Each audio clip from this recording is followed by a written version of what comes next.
इस ट्यूटोरियल में हम ये बहुत इंटरेस्टिंग क्वेश्चन सॉल्व करेंगे। It says consider the numbers 4 to the power n। इस तरह के नंबर लेने हैं हमने, ठीक है, 4 to the power n type के, where n is natural number. Natural number मतलब n की वैल्यू 1 हो सकती है, 2 हो सकती है, 3 हो सकती है एंड सो ऑन। तो 4 टू द पावर n, जैसे 4 टू द पावर 1 ये हो जाएगा 4, 4 टू द पावर 2 कितना आ जाएगा 16, ठीक है। ऐसे ही 4 cube, 4 to the power 4, 4 to the power 5।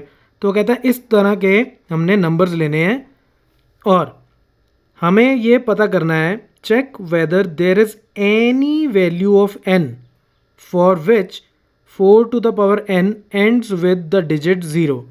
वो कह रहा है कि आप ये बताओ कभी किसी ऐसे नेचुरल नंबर के लिए n के लिए, जैसे 4 की पावर 1 कर दो या 2 कर दो, 3, 4, 5, ऐसी कोई एक ऐसी पावर हो सकती है कि 4 की पावर मैं वो वाला नंबर करूं तो हमें जो नंबर मिलेगा, जैसे मैं ये एग्जांपल ले लेता हूं, 4 टू द पावर 2 को तो क्या आता है 16, तो लास्ट में डिजिट क्या आ गया 6 आ गया। 4 क्यूब अगर मैं करूं तो कितना आ जाता है 64, तो लास्ट में डिजिट क्या आ गया 4 आ गया। तो इसी तरह से वो बोलता है कि कोई ऐसी पावर है 4 की, कोई ऐसी पावर है 4 की कि मेरे पास जो नंबर आए उसके एंड में 0 हो, लास्ट में डिजिट 0 आता हो। तो मुझे ये चीज़ प्रूव करनी है कि क्या ऐसा पॉसिबल है। देखो अब इसको कैसे करना है।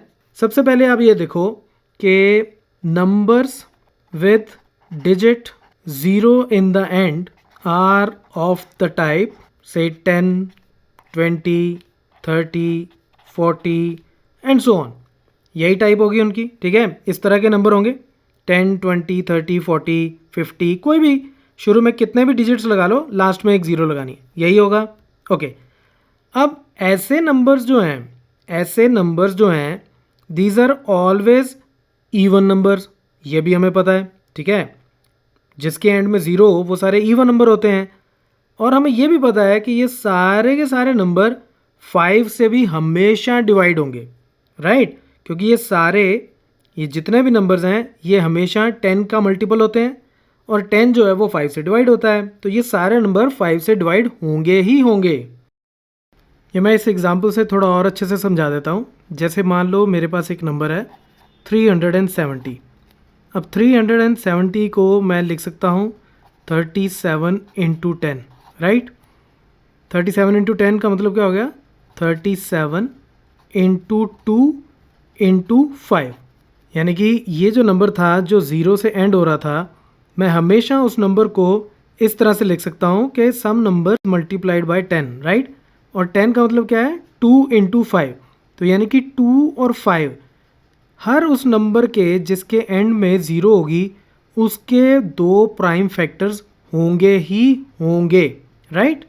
Now 2 and 5 are prime factors of such numbers, right. तो ऐसा कोई भी नंबर मैं ले लूँ जो 0 पे एंड होता हो, 2 और 5 ये ऐसे 2 प्राइम नंबर्स हैं जो हमेशा इनके फैक्टर्स होंगे, यानी कि हमेशा इनको डिवाइड करेंगे, ठीक है, इनको डिवाइड करेंगे। अब अगर 4 टू द पावर n किसी n के लिए 0 से एंड होती हो तो वो इन्हीं में से कोई एक होनी चाहिए, राइट। 0 से एंड होती हो तो यानी कि वो 2 से भी डिवाइड होगा और 5 से भी डिवाइड होगा, right. Now 4 to the power n अगर मैं लूँ और n क्या है मेरे पास एक नेचुरल नंबर, ठीक है, तो इसको हम ऐसे लिखते हैं n belongs to natural number, ठीक है। अब इसको मैं लिख सकता हूँ 4 टू द पावर n को मैं लिख सकता हूँ 2 into 2 to the power n, यानी कि 2 square to the power n, यानी कि 2 टू द पावर 2n, ठीक है। ऊपर पावर्स ऐसे मल्टीप्लाई हो जाती हैं आपस में, तो 2 टू द पावर 2n हो गया। 2 टू द पावर 2n का मतलब क्या है कि ये है 2 into 2 into 2 into 2 into 2 into 2 up to 2n times, right. अगर मैं 2n की वैल्यू मान लो 6 है, अगर ये 6 हो तो इसका मतलब क्या होता है 2 into 2 into 2 into 2 into 2 into 2, यही मतलब होता है। 2 की पावर मैं कुछ भी ले लूँ, n मेरा नेचुरल नंबर है, n की वैल्यू मान लो मैं 10 डाल देता हूँ, ये हो जाएगा 2 टू द पावर 20, तो यानी कि 2 इंटू 2 20 टाइम्स 2 आपस में मल्टीप्लाई होगा।